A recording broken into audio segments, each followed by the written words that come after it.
Hello, everyone.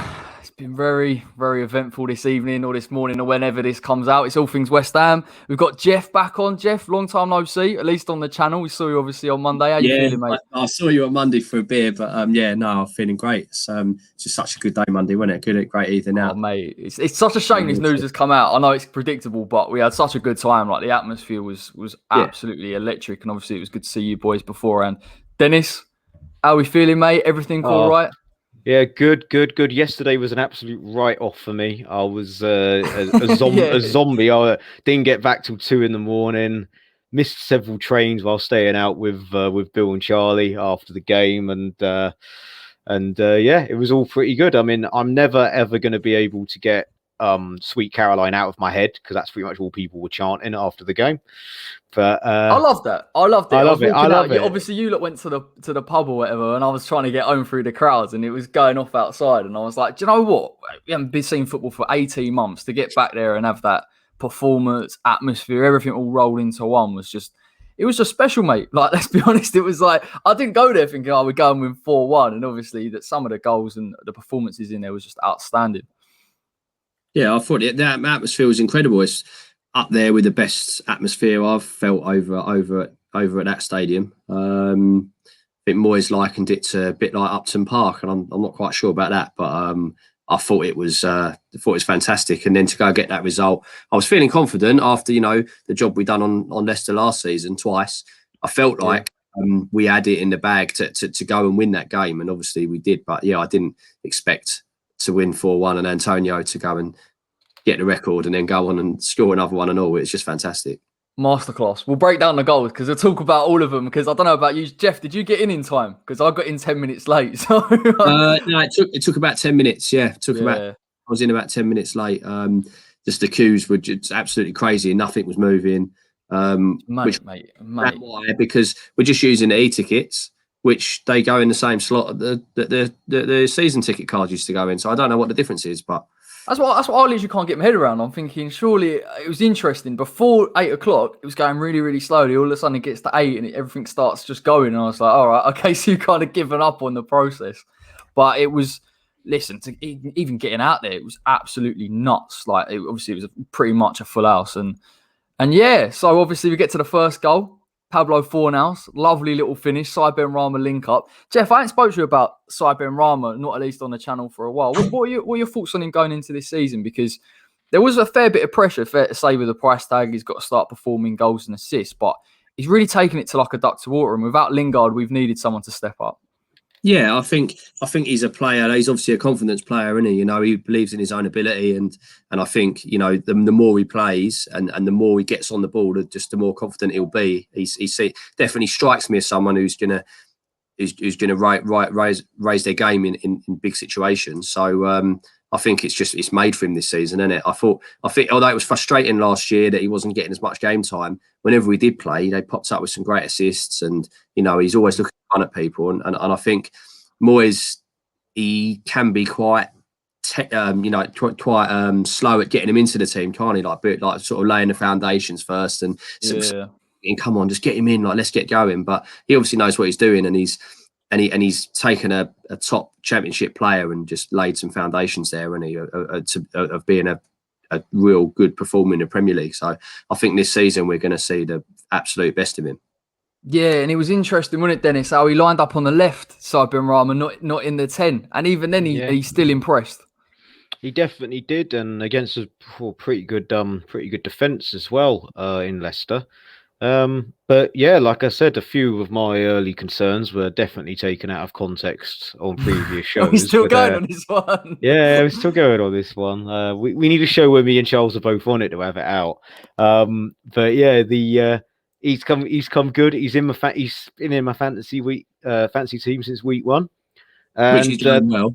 yeah, going quite well. I'm top of every league that I'm in. Oh, Top of every league that I'm in. I looked at it this weekend and I was like, he's absolutely smashing it with like 200 on. And I'm thinking, I've just put Benrahma in this week because I was like, surely he won't hit the ground like that. But it's murder on Zidane's floor. What can I say?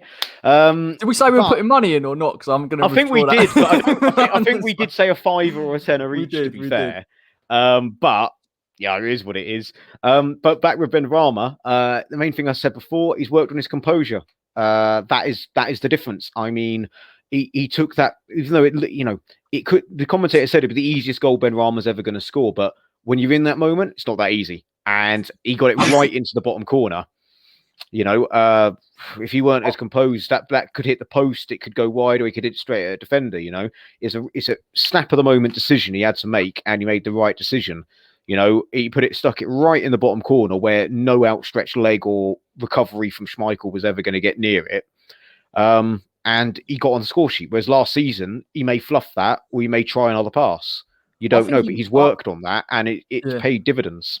Yeah, I think he's making simple, like even on that left-hand side, if it's not on for him to take on, I know, look, he's a fantastic dribbler of the ball and he'll go and beat players and he's got a little turn of pace as well that you'll see, but he was just making the right decision. He would just lay it back to Cress if he can't go and progress it. And even for four nows, and I was watching the rerun this morning, I was like, the weight of the pass on that, like he's read the run almost perfectly. And you see against Newcastle again, to Mickey, he's done exactly the same. He's just a talented player. And I think there's a lot of other clubs now looking at West Ham and Benrahma thinking their attacking midfield and striker when they're on form, they're pretty tasty. Yeah, I mean, our first 11, if you could just keep those 11 players fit and they play every game, we'd be competing for top 4. I mean, we were last season anyway, but we'd be competing for top 4, no problem. But we can beat anyone on that day with that 11. But obviously, the fact of the matter is that with the schedule of Europa and all the competitions, we're never going to have the same 11. Once we really get into the nitty gritty of the season, that are very rarely all going to be fit and firing and all match fit enough even to get through 90 minutes. So, and that's including Antonio, who we know can't overdo it. So. Yeah, if we played this 11, we'd be up there, but that's not going to be the case, is it? So we obviously urgently, I'm assuming we're going to touch on it later, but we urgently need to get some quality reinforcements in, not squad depth. We need first 11 players that can just come in and pick up the good work that these guys are doing. Yeah, I honestly feel that on our day with that 11, with the way that we played, we can at least give anyone a game. But I genuinely think we are that good, and I think a lot of people that were sitting at home watched it and went, God, they're all right. 8 goals in 2 games. And I mean, attacking wise, from the midfield up, centre midfield up, probably the best 11 we've had in my lifetime. And including the Redknapp years overall as a squad, but it's just and I've got nothing wrong with defence. We have had better defenders over the years. I'll take a Pete. I'll probably get a kicking for this, but I'll take a Pete Winston Reid over either Ogbonna or Dawson at the minute. I'm talking peak Winston Reid. Yeah, no. So mate, when Pete Winston Reid was some player, Pete Winston Reid or Upson in the 08-09 season was immense for us as well. But still, these defenders are nowhere near as bad. Kufal's best right back we've had in a long time. Days, mate. Long time. Yeah. Probably best. I mean, right back always was a bit of a bogey position for us for quite a long time. Like Repka weren't really a right back. Let's be honest, lads. He wasn't. He may have had his best years as a right back for us, but that was in the second division. Probably. I mean, Schemmel on loan was the last time I think we had a quality right back that I can think of. I think Soufal is the most complete right back I can remember. Going forward defensively, he's absolutely, like, when you think about it, people probably won't sort of pick up on it. I actually genuinely think he's one of the best right backs in the league. I just can't see, like, in terms of he's in the conversation. He's in the conversation. I mean, there's a bit of debate between him and I'm really my brain's letting me down here. Who's the Leicester right back that's out injured at the minute? Castagna. Was it Castagna? Pereira, because Pereira played, so that's the only. Okay, he played. So I'm getting more wise because I thought he was still out injured. In that case, it makes Benrahma's performance even better. But yeah, I mean, he's outside of the big clubs, he's always regarded as the best right back outside of that sort of that Sky Six. But there's a debate on Twitter about him and Kufal. I'm like, well, it's an interesting debate to have. I mean, is Kufal the same league as Trent Alexander-Arnold? Absolutely not. But he's still bloody good. Would you take Wan-Bissaka over Soufal? I wouldn't. Wan-Bissaka's end product isn't there. It just isn't. Defensively, he's one of the best one-on-one in the league. Yeah. I think Wan-Bissaka's a very, very, very, very, very good right back, but considering we picked up Kufal for 3.5 million, that's pretty much 10% of what he was worth to United. I know he's younger and stuff like that, but it's a fantastic deal. It's one of the best transfers. It's one of the best transfers of recent times, in my opinion, signing Kufal for just 3.5 million. It's ridiculous. Completely changed value, our. mate. Right back was a problem. Even with, we had aging Zabaleta, we had Fredericks, who's always struggled with injuries and consistency, and sometimes positioning, he gets caught out a bit. I genuinely thought Ngakia was going to get a contract and he was going to be the real deal. Ben Johnson's never been able to nail down a starting position, mainly now because of Kufal, or Sufal, however you want to pronounce it. But yeah, he sorted out. Like, right back has been a big problem. I mean, I maybe accidentally put some disrespect on Lucas Neal, but he was another centre back who played right back for us. He was a centre back all his career before he signed for us. So I think if we change the question slightly and say, can you remember a right back that's come into the Prem that's adapted as well as him? Oh, I can't. He's up there, isn't he? Let's be honest. First game, he was just off and running, wasn't he? I know, he was just on it. Like, he just made. He's a very West Ham player. Don't get me wrong, he fits in with our style of play and he's adaptable and he's brilliant, right? He's really well rounded. But as a West Ham player, he just fits, man. He just gets the club as well. That's the brilliant thing about him, and he just doesn't put a foot wrong. And it's a difficult task, down that left, particularly with Leicester. Because, I think they had Thomas in there, Harvey Barnes as well. He just reads the game so well. He's just and he's a bit older, isn't he? What is he, 28, 29? When you've got that kind of experience, one-on-one, he's mustard. But I want to talk about someone else, Craig Dawson, because me and Dennis, we had a discussion last week. And we were concerned going into this game, particularly with Jamie Vardy, that he was going to have him. And I've got to be honest, I thought Angelo and Craig were really good in that game. I thought they read the situation well. They've got a brilliant relationship with one another. And I know Craig Dawson, West Ham going forward, I think we probably need to look at a longer term centre back that is a little bit more athletic. But for certain games, I think Craig Dawson can be outstanding. Yeah, well, I think there's a pattern there where when he plays with Ogbonna, he's fantastic. They're brilliant. And when he plays with Diop, not so much. Like, I don't think I want to let us down, but I fit with him. I wouldn't go that far, but his performances aren't the same, and I think he has to play a different game mentally when he plays with Diop, because I think almost Dawson is then in charge. He's the leader then, whereas he can't focus on his own game. And exactly that, and he's watching Diop. Whereas when he's with Ogbonna, he plays freely, doesn't he? He just does his thing. He knows that if he's short of a yard of pace, that Ogbonna has got the positional awareness and the pace to cover him, and I think he just plays with a bit more freedom, and that's quite evident where watching him play in both those situations. He needs the freedom, doesn't he, to go and win that header or go and be the aggressor. Bonner's the guy that's going to just sit behind him and give him a little bit of protection. And Angelo is so intelligent as a defender. Like, even in that game, you're just thinking he's a cut above. Like, people don't really bring him up, I guess, from other teams, but I think him and Dawson together, and particularly against Leicester, I've got to be honest, like, I know we were worried about Vardy based on the pace, but Jeff, like you said, we did a double over him last year. And when we press that midfield, and we'll talk about Declan, particularly Declan Rice. I don't know if you've seen the stats for Declan, but they're absolutely nuts. We just did a job on Leicester. Like, I just got to be honest, we just did a job on them. We look fantastic, and it's a really, really positive result. Yep. For second, it was away last time, but second time in a row, same away from home, we did a job on them.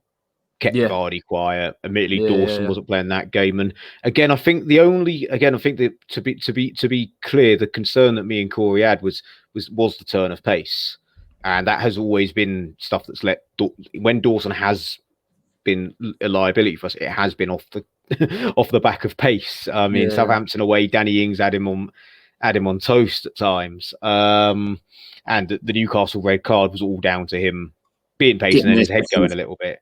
Yeah, getting there second and his head being a little bit all over the place because of the initial mistake. But he was solid. What I pray to God, and we will touch this later, but to sort of caveat in, is what I pray to God is they don't turn around and go, well, we don't really need Zouma. Look, Dawson just pocketed Vardy.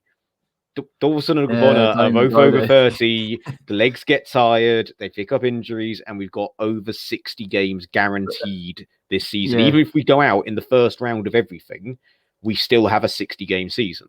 Well, I think it's 58, 60. I can't do the maths on top of my head. It's all right, but it's a lot of games. It's a lot more. Not the minimum. Okay, so it would normally be a minimum 40.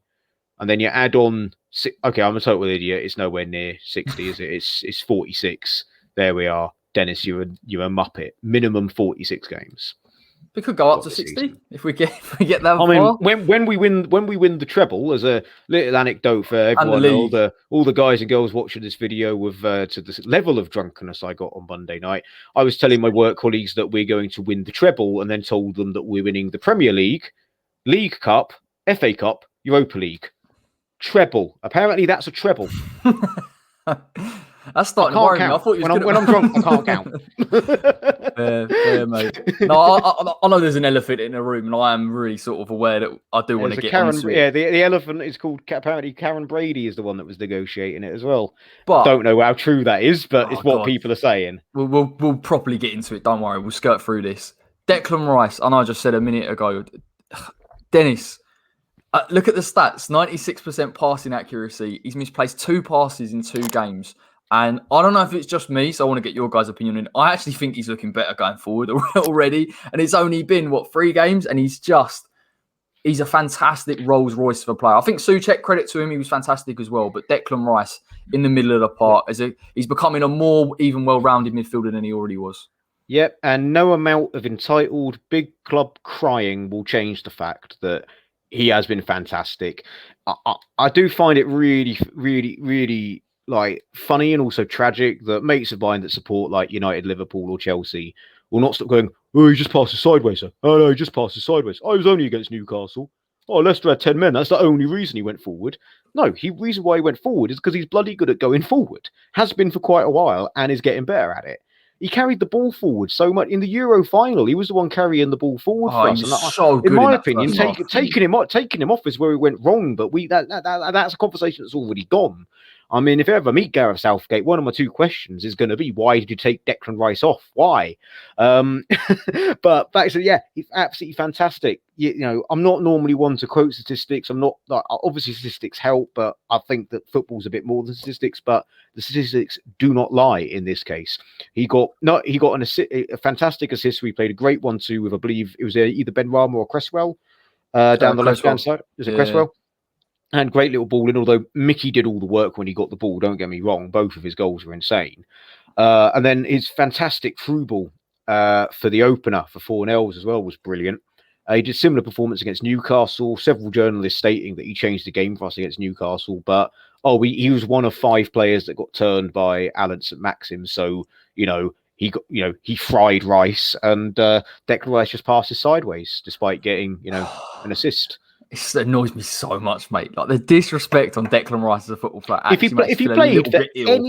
you played for Leicester, Everton, or even Southampton, I guarantee you they wouldn't be saying this. It's just because he plays for a club like West Ham. If you play, obviously a club in this way. If you play for Brighton as well, they'll probably be doing the same thing. But they're not having the same conversation with Ndidi, who did nothing against us, really. That's exactly what I wanted to pull up. Ndidi's on the same pitch. There's a constant debate, isn't there? Really, it's Declan Rice and Ndidi, and then maybe like Fernandinho in the past. Ndidi's a fantastic defensive midfielder. I'm not going to lie. I think sometimes when he's winning the ball individually, he's great. He's a big physical presence, but Declan's so complete, and he's 22. And I can't understand why people just don't give him the credit that he deserves. It is a West Ham thing, isn't it? If he was playing for another club, they'd sit there going, oh, he's this, he's that. Chelsea fans, he don't pass forward. It's rubbish, mate. You need to start watching football. Because why would we lie? Like, after all this time, after all these seasons, we'd be the first one to criticise. But no, he was absolutely tremendous. He really, really was. I'm quite happy with people not seeing it. Yeah, good point. I mean, as I said to my mate, who's a United fan, said to the other day, he was talking about the value going down and stuff next season, and he was like, the thing is, we could get Neves for 35 million. I go, well, sign Neves then. Just sign Neves. Don't worry about Declan Rice. Just sign Neves. Thank you. Goodbye. Obviously, we talk a lot about Simon Jordan, Dennis. Obviously, we talk sport and that. And when he went the other day, it made me laugh. He said, if they put him at 100 million, no one's ever going to buy him. Well done, mate. Well done. It's like a light bulb moment, isn't it? It's like that meme with the lad in the Italian jacket just going. Exactly. That was my reaction. Belief, mate. It just, oh my days. It's because it's this bias, isn't it? Like all these top clubs, they'll look at Calvin Phillips or Jack Grealish, and they'll go, I ain't paying that. I don't have to pay it, then we'll just stay in. It's not a problem. Suits me down to the ground. And it's fine if he signs a new deal, isn't it? But the way it's going at the moment, I don't think so. I mean, if he goes, as long as he go, again, don't want to say it, but as long as he goes right, as long as it's not like again, pardon me, as long as it's not a load of like Shithouser or Sullivan panics and just goes 50 million. Yeah, go on, you can have 50 million. As long as stuff like that don't happen, no problem. He goes for the right amount of money and doesn't go to Tottenham. The problem is not going to, is he? If he doesn't sign a new deal and runs his contract down, he's going to go for nothing. He won't go for nothing. He'll go for. I think he'll go next summer. Personally speaking, I think he'll go next summer. I don't think it will quite be 100 million because he's got 1 year less in his deal, but it'll still be a record transfer income by a long shot for us. I think he'll go. He'll get more experience in Europe. He'll have a year of being our starting captain. I reckon he'll go value money next year. Probably be 90 million, 85. There might be some room for negotiation, but I reckon he goes next year. Still 3 years left on his deal. No need to cut the price too much. I think the best bet West Ham have got here is come next summer, United are in the market for a defensive midfielder, Man City are in the market in Chelsea, because I know he prefers Chelsea, and don't get me wrong, we kind of all feel it's inevitable that he leave. No West Ham fans ever said he's going to stay here forever, but if you've got 3 clubs bidding that type of money, even if it rises the price of what Chelsea want to pay, because technically West Ham would be entitled to say, well, we'll take what City are offering, or Man United, you don't have to take what Chelsea are. So I think there's politics involved. I feel he'll go next summer. It'll be a sad, sad day with Nobes retiring and Declan possibly leaving, but he's so good. He's so good. It's got to be like rebuild money, isn't it? Like, it's got to be enough money that you can then invest it wisely.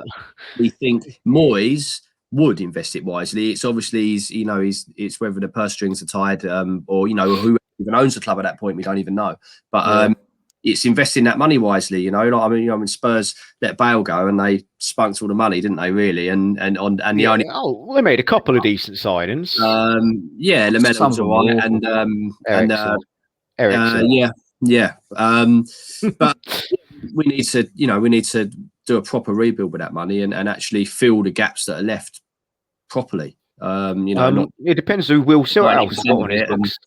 Depends if we send Brady through the negotiation door, then it might all fall apart. Do you know what Again, I mean? I just want to say I don't think there's any concrete. Allegedly. It might just be people on Twitter just going automatically. Let's blame Brady. This one on Brady. Like I've not actually seen any reputable person say it was Brady. Just people I know on Twitter that are going, "Oh, cheers, Karen Brady. What a Karen!" And it's like, Did she actually negotiate it? Like, Sky Sports can say it, but it doesn't necessarily make it true, does it? Like, they said Maxi Gomez was still on and he got announced by Valencia half an hour later.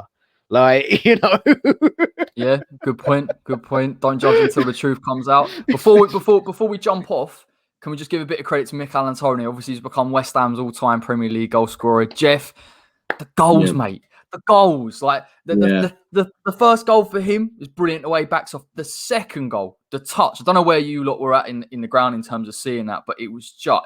I was at the opposite proper end. Player. I had a perfect view, mate. Yeah, you was down that end, weren't you? You're down there. Yeah. Trevor Booking Low, I am. So I'm right on the corner. So it was just, a great view. His goals are fantastic. And I was watching a 13-minute compilation of all of his Premier League goals for us on Twitter earlier. And there's just some corkers in there, and there's a lot of it's just chaos as well, which I love. Nothing beats. Then it scrambles and he comes out. His first goal is hilarious. His first goal was brilliant. Falls over, head hits the ball, bounces over Stecklenburg, who's like got bloody lead in his boots. I just watches it fly in. He's just like, oh, he scored now. All right. It's and loads of headers in there, and popping up at the back post. He's got a bit of everything really, and the only thing he can't really do is bury it from 25 yards in the top bins. Well, he was saying that he wanted it. Yeah. But I remember it was like I think it was Brighton at home, the one we went 2-0 down, and Antovic scored both goals. And there's that famous one where Mickey just balloons it into the corner flag. It's like, I've seen that a million times, but he did say afterwards that he really, really wanted it to be from outside the box because he said he's never scored a goal outside the box. I don't know how true that is because when you heat at the moment, you forget things, but I don't think he ever will with his technique. I don't know if it'll ever happen. It was like that would be the record-breaking goal. Is the one time it works. He does like a proper Paolo Di Canio half volley from like. It's kind of funny when he tees himself up. Normally when you see your team tee it up, you're going shoot when it's him. I'm going. No.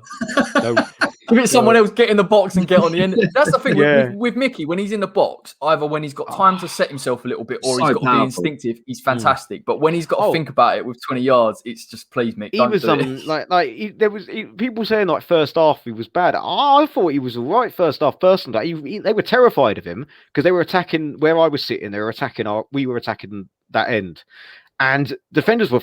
They did not know what to do when he started running them. Cannot deal with it. They were just doing that. I like you can't see it, but that thing defenders do with like their hands or like behind. It was like ooh, ooh, ooh, ooh, like that. They were bricking it when he started running them. Like they were doing Roger Johnson impressions. That's what I was trying to go for. They were doing Roger Johnson impersonations.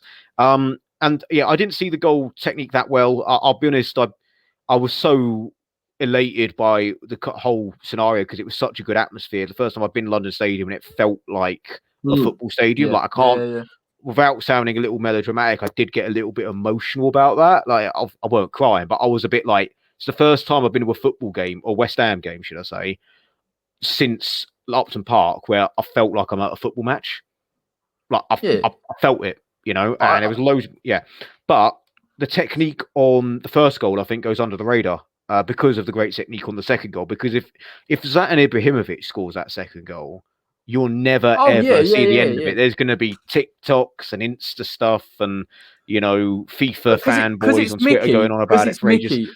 Because it's a West Ham player, mate. If it was the only West Ham player that might get that kind of like fanfare, maybe Benrahma, because of people going about how actual baller he was at Brentford, you know. But the first goal, I think the hold-up play, it was bloody brilliant. The hold-up play and just burying it in the bottom corner. Again, type of goal that if a target man like Lewandowski or Lukaku scores it, you're going to be raving about it for ages. Again, Mickey, it annoys me when people, I do say it, like, to be clear, I do say winger turned striker, but people still say he's a winger. I mean, no, he's a winger turned striker. He is a striker. He's a record goal scorer now. Oh, yeah, he's a record goal scorer. He's worked very, very hard. Like, when he first was playing up top for us, I thought against Chelsea, it was a bit like Allardyce away at Spurs. It was a one-off to sort of surprise Chelsea, I thought. When Haller got dropped, they're expecting balls lumped up to Haller, and instead they had Mickey running at them, and they didn't know what to do, and it worked. I thought that'd be a one-off. And then when we had it a few more times, it was like, okay. Beginning the Norwich game, again, put that down to a bit of a bad Norwich team. Some of those goals were a bit like, any striker could have scored them. I sat there like, Haller kept looking like Scar in Lion King, looking ruefully on the bench, being like, I'd have scored one of those. I'd have broken my duck. I felt a bit for him there. But he worked very, very hard over summer, came into last season, led the line well, picked up goals early, picked up goals against Arsenal and Leicester, and hasn't looked back. And he's worked very, very hard to adapt to the position. Harder, I think, than Anantovic did to adapt to the position. I think a lot of Anantovic's being up top came a bit naturally because he started off as a centre forward and got turned into a winger at Werder Bremen. But yeah, that's the thing people don't really is he's worked so hard to score those goals, to get into those positions, to improve his first touch, to improve his ball control.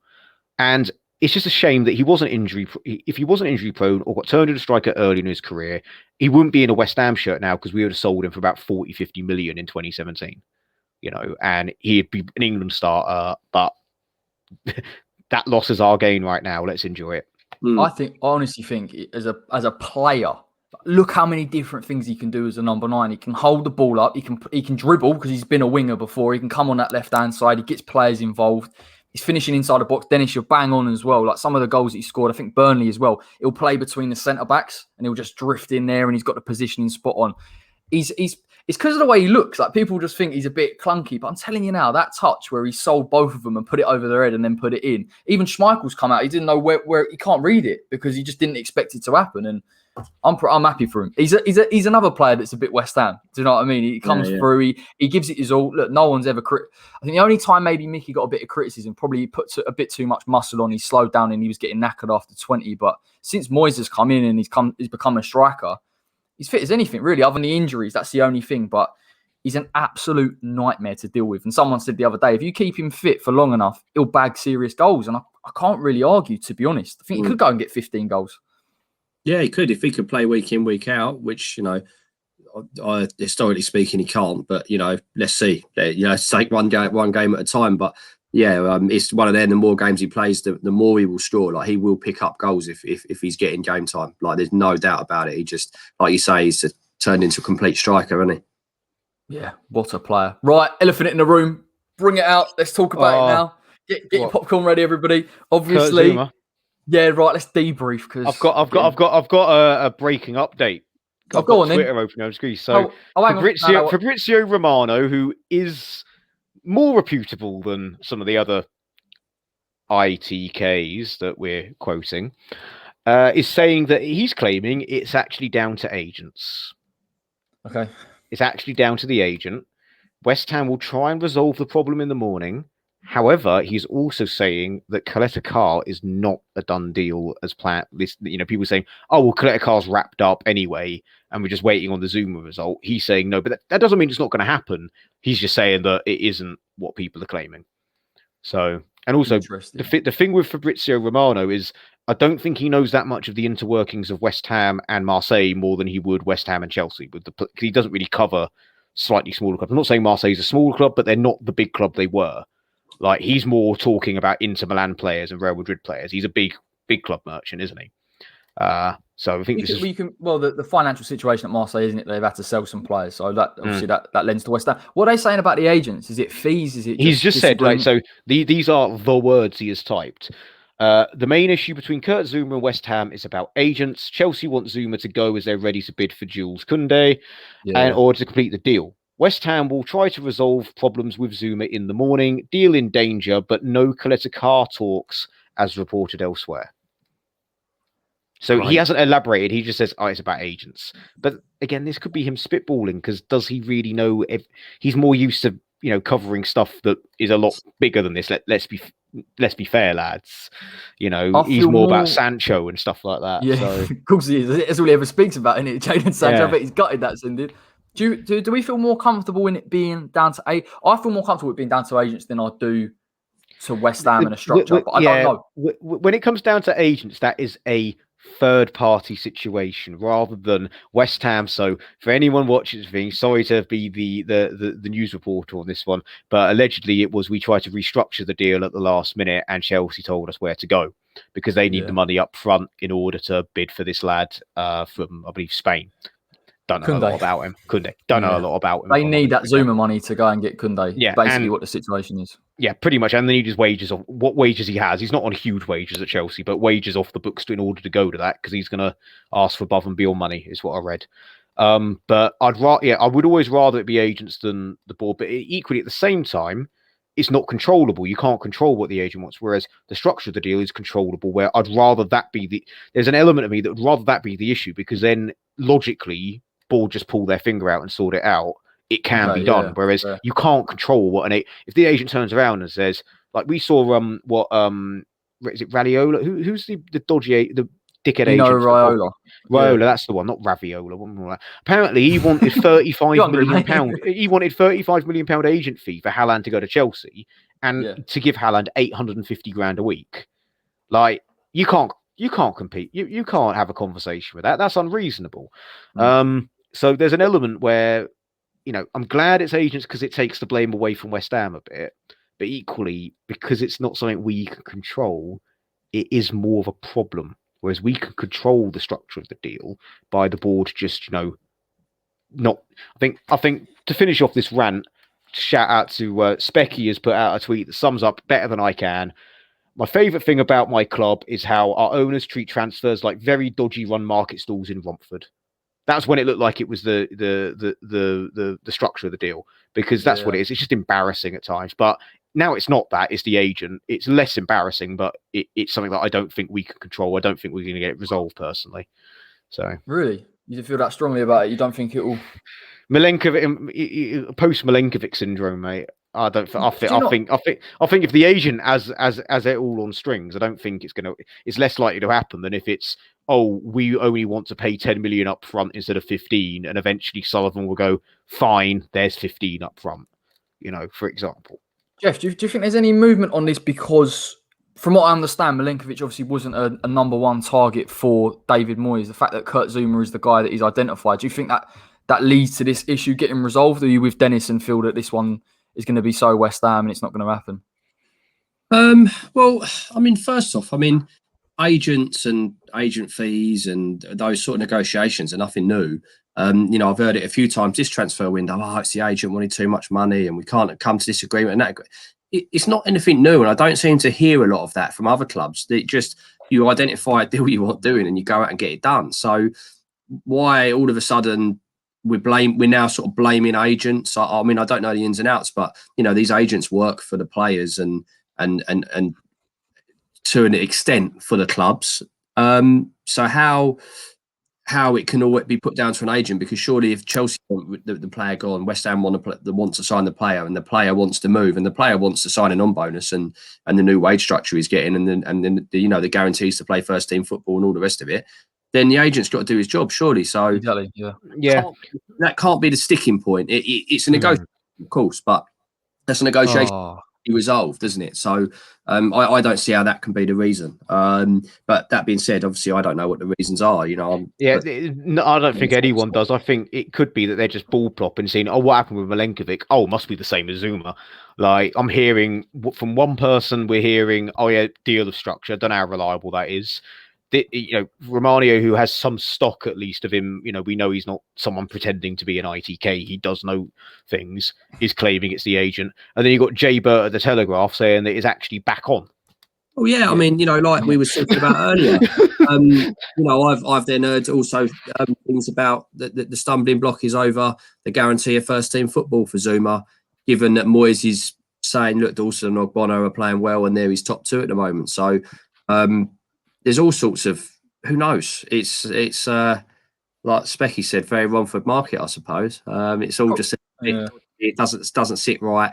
I mean, what we don't seem to do is we identify a player, just go get them. Do you know what I mean? If we're gonna bring Lingard in, go get him. You want him. Mate, can't even get into that one. And we seem to just fart around, probably over pittance, really, in the grand scheme of things. And then the deal, it just fizzles out, doesn't it? So hopefully someone pulls their finger out and gets it done. But if I was to take a guess, I would say that the club, as a football club, is skint. That was what I would imagine the problem to be. Oh God, the thing is as well, like, obviously, if this meeting has happened, I don't know with Sky Sports. Now I'm starting to doubt myself, Dennis. I don't know what source is right, but if they have gone into that meeting, a billion different things can happen. And obviously the fact that everyone's reporting something else is, look, I personally feel that, again, it will come down to West Ham naturally if the deal doesn't go through, because Chelsea need that money. And that, again, all of the cards really are in West Ham's ballpark here. Zouma apparently has lowered his demands. He wants to come and play for West Ham. He's happy at the club. Chelsea want to sell him. Everything stacks up. It's just always from West Ham's side. And Jeff, the Lingard thing, don't get me going on that, mate, because how can you have a target that you've wanted for the whole of the window, get to the end of the window and say, oh, we're inquiring, but we're not sure about the price? It's just... Yeah, so I'm not trying to go off on a tangent. I'm just using it as an example. Like, it's, even when we bought him in last year, Moyes must have known he wanted him, and we bring him on. I'm completely with you. Like, it doesn't make any sense. Just let's get it done. Let's just stop messing about and get it done. I remember reading apparently he was available for £6 million in January. Again, I don't know how true that was, but that was what there was talk of it being £6 million permanent. But then he signed a new deal soon after that news, didn't he? Because he was in the last year of his deal, Lingard, wasn't he? And he signed extension with Man United and then came straight on loan to us. So that's value changed. Okay, makes sense. I can't see. Look, I've got to be honest with the Jesse thing. When he come on the other day for 4 minutes, I was like, come on, mate. With all due respect, you're a much better footballer than a lot of people gave credit for. Dennis, Jeff, you were probably the two that actually wanted him. I was the one that was like, I'm not sure. But I remember getting slaughtered in the comments as well. And I was like, whoa, for the right money, I reckon he could come in and play multiple positions for us. But I didn't think he'd be as good as he was. I said he'd do a good job for us, is what I said. He's a fantastic football player, but when you've got Pogba and Fernandes in front of you, it's just unrealistic, isn't it? You're not going to play regularly enough. What I'm hearing again, rumours and all the rest of it is talk, and I've been hearing a bit of this on listening to Talk Sport on the way to work as well. Is problems there with Martial, and what they're going to do with him, and whether Solskjaer trusts him, and if not, then that's Lingard jumps at least above him, and that is reportedly a possible reason why they're looking to keep hold of him. That's still nuts though. What I can't understand about Jesse is you've got the World Cup. You know, he must have looked at West Ham on Monday and thought, "Hang on a minute. If I'm playing in this, I'm getting a goal, I'm getting an assist. We're all linking up. We're fantastic going forward. We've actually become more of an attacking side now. And the fact that I know he's a United fan. I know he's grown up in. I know there's a massive pull there, but even with Martial going out the door, if I was Lingard, I'd still be going. I'm not going to play every week. He just these are his best years, aren't they? These are his best years. Like, what's he, 28? I think.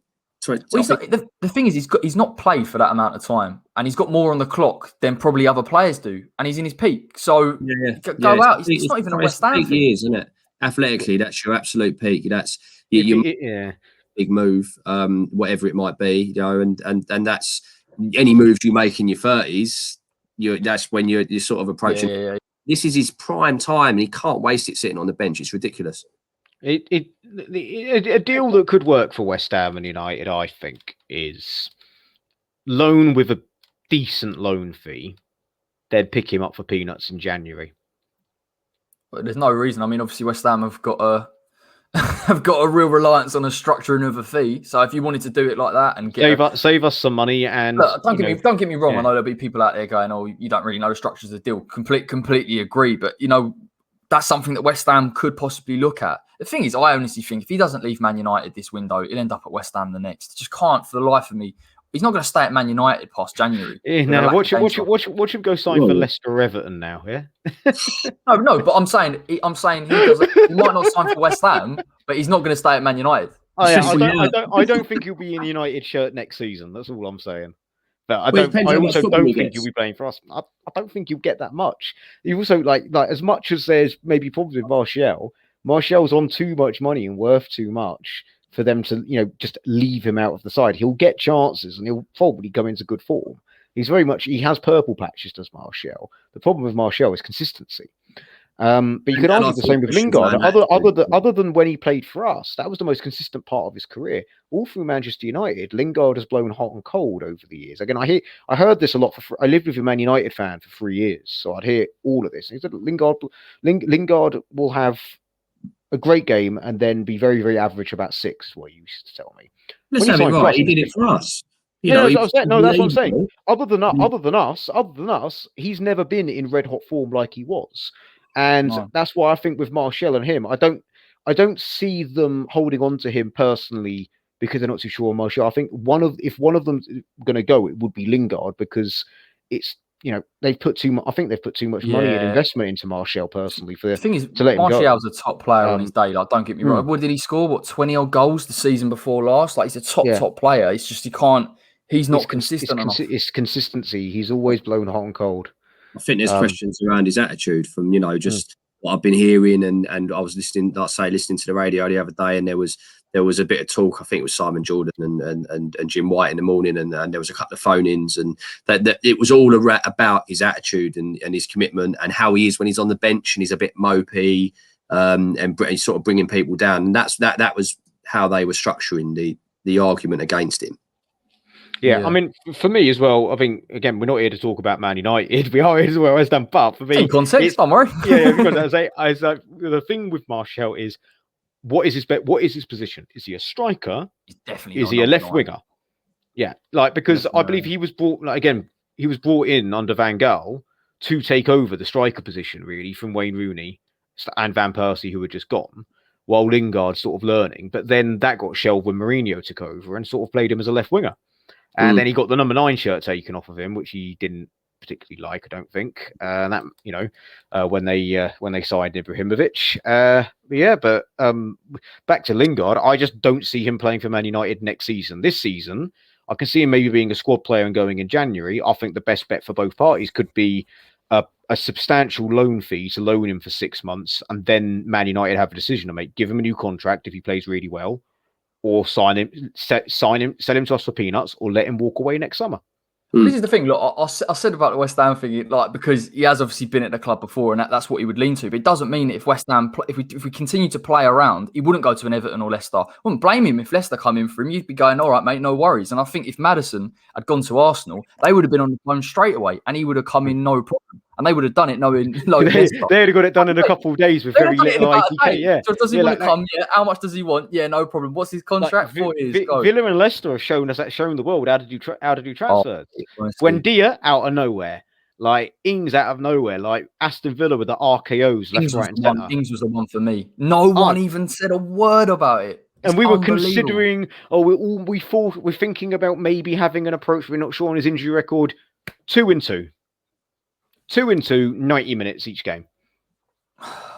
Yeah, shock. Well, that being said, against that amount of goals, we say that Mickey's got 3 and 2. So you're with regards to Villa and their transfer business, you heard the little press release that the Villa CEO did, talking about Jack Grealish and how that deal come about, and it was so professional the way he explained it and rationalised.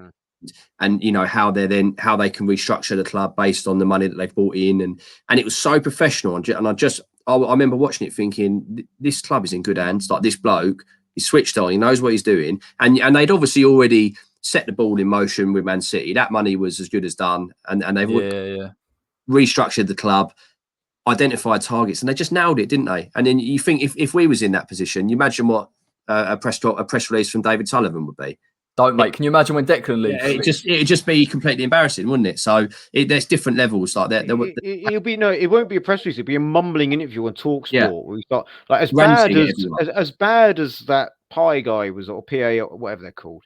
Tony Beard, Tony Beard, Philip Beard, Chris Beard. Yeah. Oh, I thought it was Chris Beard. Anyway, yeah, this is how much we're chanting on about Afghanistan when asked questions about where's the money going to come from. Sullivan will be on there going, well, it cost us £50,000 to straighten out the chairs, and David Gold's upset about daylight savings again, and did you know his father stole his shares? That's what it will be. It'd be or David Gold will go on, and it'd be like, I know how West Ham fans feel about Rice going for only £22 million. When I was younger, I found out that my wife was cheating on me on the same day my father stole my shares. That tweet has me in bits every time. Honestly, as much as I don't want to promote another West Ham channel, although it's cool, West Ham Clips has got a video that's amazing. It's just all of David Gold's tweets, but it was from a few years ago.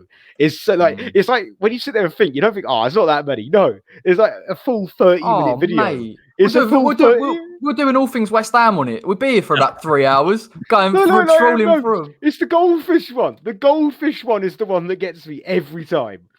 No, you can't have a retweet because your goldfish died. P.S. Are you sure it's dead? Oh, no. On that note, on useless owners and decent owners, we'll wrap this one up. All things West Ham. Lads, it was an absolute pleasure tonight. I really, really enjoyed it. Jeff, let them know where they can find you, mate. Obviously, you've got your Twitter handle up there. Tell them what they can expect from you. Right, now we're back playing every week. I'll just be really looking forward to getting. I like getting amongst the community on there and speaking to other West Ham fans and analysing what's going on and trying. I'll tell you what we was talking about before we came on. Is trying to pick the good ITKs from the ones who are just complete frauds.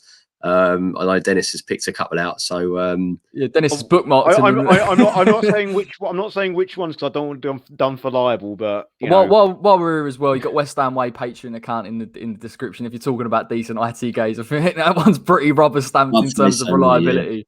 Yeah. Mm-hmm. Dennis, where can I find you, mate? What can we expect from you? Obviously, we'll see you on Saturday anyway. So they'll probably see you on a Saturday I'll somewhere. be at the game. My Twitter handle's there, Dennis West Ham Way. I specialise in West Ham memes that get stolen by other people, so I'm going to start watermarking them. I think in future, if you see a David Sullivan, I'm not effing spending. That's mine. I made that. It took me 5 minutes. I'm very proud of that. It's class, mate. West Ham Rambles is my hype man for the memes. He loves them, but yeah, and we'll be at the game and we'll be hopefully try and keep my voice this time, but open for should we quickly do predictions for the Palace game? Oh yeah, go on. Start with Jeff. Go on. What are we saying, Jeff, mate? Pretty confident, to be honest. I think 3-0. I know Zaha's a half decent player, but I don't see him offering a lot against Ogbonna and Dawson.